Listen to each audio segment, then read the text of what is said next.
Welcome back to Vital Signs. Remember, this show is for educational purposes only. It is not meant to be taken as medical advice. Always seek advice from your practitioner before changing your healthcare routine. But we are here with our guest expert, Bonni London, registered dietitian, founder and CEO of London Wellness. And we are going to talk about mindful eating.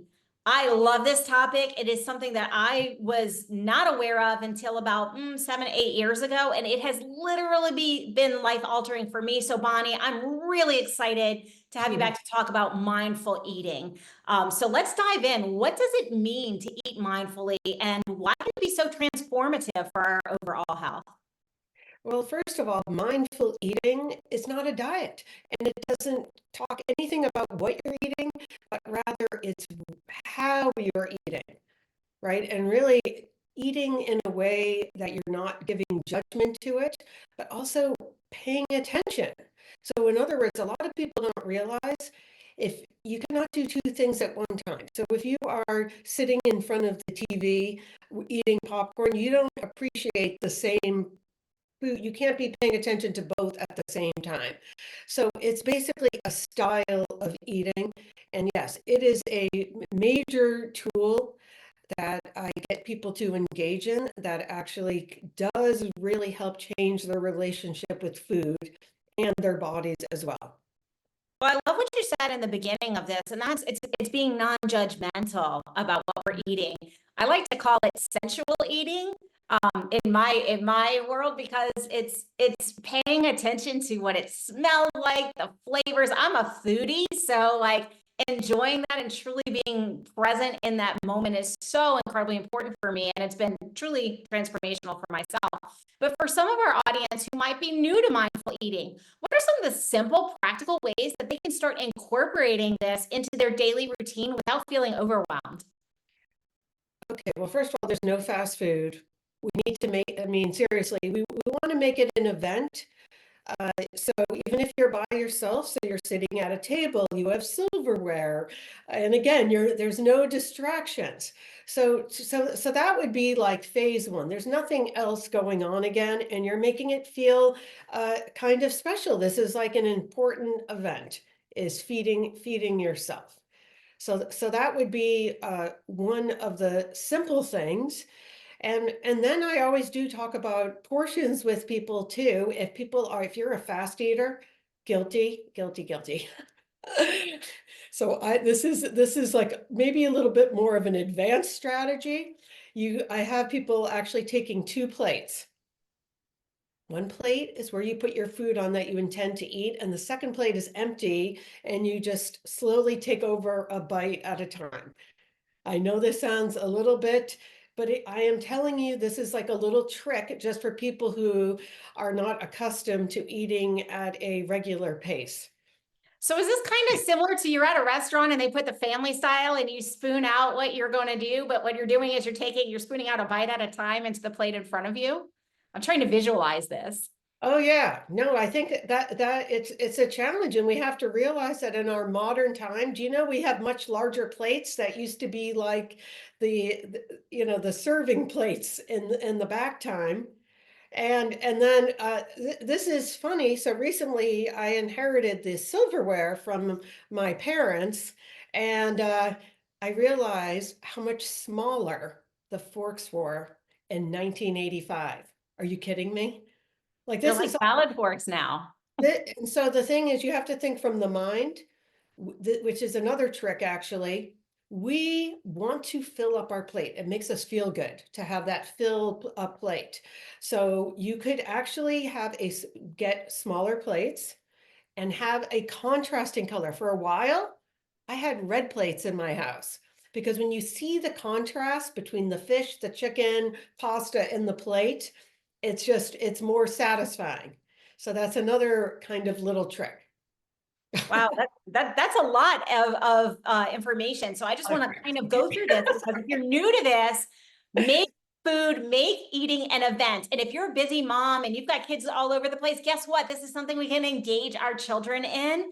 But if you're at work and you're trying to do all the things, that's not what we're talking about. We're talking about being fully present and mindful and with your plate, with your food, with your meal, make it an event. And if you're a fast eater, go to a smaller plate. Maybe it's a salad plate. Of course, salad plates, I don't know what they look like these days. I have old ones. But with a contrasting color so that you can see that visual stimulation. So Bonnie, eating slowly sounds really simple, but it's really hard in a fast-paced world. So talk to me a little bit about what slowing down at mealtime, like how does that impact our digestion, our mental, our emotional well-being? Because truly it has an overarching effect on other systems when we slow down like that. Yes, you bring up a good point because, well, for one thing, for anyone who's interested in maintaining their weight, it takes at least 20 minutes for your stomach to communicate to your brain that you're actually satiated, that you've had enough. So imagine if you're eating that quickly, you're gonna kind of miss the boat. So, and they've actually done studies that if you have some restaurants when they play like faster music, that people actually eat faster. So maybe playing, some Diana Krall or something. I don't know. Uh, anything, but I think the first step in all of this with the mindfulness is being aware. Okay, that is kind of step one, being aware of these cues that are getting us to eat or not eat that we might not be in touch with. So I think that is kind of the big message here. Yeah, so if you missed that, it takes 20 minutes for us to feel full. So if we're cramming everything in 10, we have no idea if we've overate. So if you've ever eaten and then you're like, "Oh, I overdid it." It's because we need to slow down, folks. And you just heard all about it here with Bonnie. And so weight management, Bonnie, it's all a lot of times it's associated with really restrictive diets, negative connotations. But mindful eating is a different approach. Can you talk a little bit about how tuning into our body's signals supports those sustainable weight goals? Because you talked about it's about focusing and allowing our body to communicate. What should we be looking about? How do we tune into those signals and how does that support our weight management? Well, the first question I tell people to ask themselves, if hunger isn't the problem that you are experiencing, then food is not the answer. So, so to me, that is big because we, in our culture now, I think it's become so easy with fast food and snacking. And I just think about what we just went through with the pandemic and so many people that gained weight. And I think it's because of not paying attention. So having set meal times as an example. So again, I'm not talking about what anyone's eating. I am talking about when, how they are eating the food. So you're having like an established, that same snack food, whatever it is for now, I'm just saying, but you're having an established meal time. This is the only eating opportunity. And then we have one later. And I have found that that alone has helped people, eliminating snacks that is, have a much better relationship with food. You know, you're talking a lot about relationship with food, and for some people, that's a foreign concept. But the reality is we all have a relationship with food, and for many of us, it's not necessarily healthy. Maybe we have a relationship with comfort food. That's why it's called that, right? So talk to me a little bit about how do we overcome the challenges? I mean, you touched on snacking, but mindless snacking is kind of like an epidemic right now. And we eat when we're stressed, we eat when we're sad, we eat when we're distracted, we eat for all these different reasons. We use food as a reward. So, what are some strategies for us to stay mindful and intentional if we are going to snack or in order to eliminate some of these like late night feeding rituals that we've instigated? Well, fantastic question. And I think the best way to go about this is, first of all, not to be thinking at all about the foods that we're obviously trying to stay away from, but really being mindful and purposely getting in the foods that we need to support our goals. So starting out in the morning, which I am a broken record, but yes, eating a nice high protein breakfast with maybe some fruit or vegetables, depending on what it is. So in other words, if you think about the foods you need to eat at every meal, I need my protein and vegetables. Instead of saying when you go out to dinner, oh, I can't have the bread, quote unquote, or whatever conversation you might be having in your head, I think that goes a long way to helping people and not doing the mindless eating, because guess what? They don't have the cravings anymore, right? And then another technique besides that, because sometimes people still have residual cravings, is I do think trying to be sensitive to yourself, sitting, knowing that you can sit with the craving to eat XYZ, and see if you can sit there with 5 minutes. And then if you do have the cookie or cracker, whatever it is, I don't care, don't beat yourself up and say, next time I'm going to wait 10 minutes.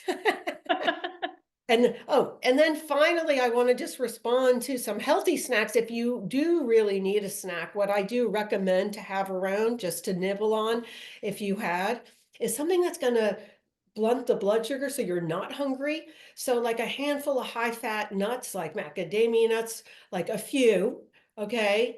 Avocado is another great thing, olives, because these things, because they're so high in fat, you are less likely to go on, endlessly eating. So I find those also very helpful. Fantastic. Excellent advice today. Let's all commit to eating a little bit more mindfully. And Bonnie, how can people reach out to you if they would like to learn more? Sure. Well, my website is more information, which is londonwellness.net, or they can email me at Bonni, Bonni, no E, at londonwellness.net. Thank you so much. And you at home, it is time to start mindfully eating. Pay attention, make a meal an event, and start enjoying what it is on your plate. And I love what you said, Bonnie. This is an action step for everyone. Fill up on what we want to eat for sustaining our goals first, because we may not have room once we slow down for the things that are actually detrimental to our goals. Thank you so much for your time today. We will be back after these messages.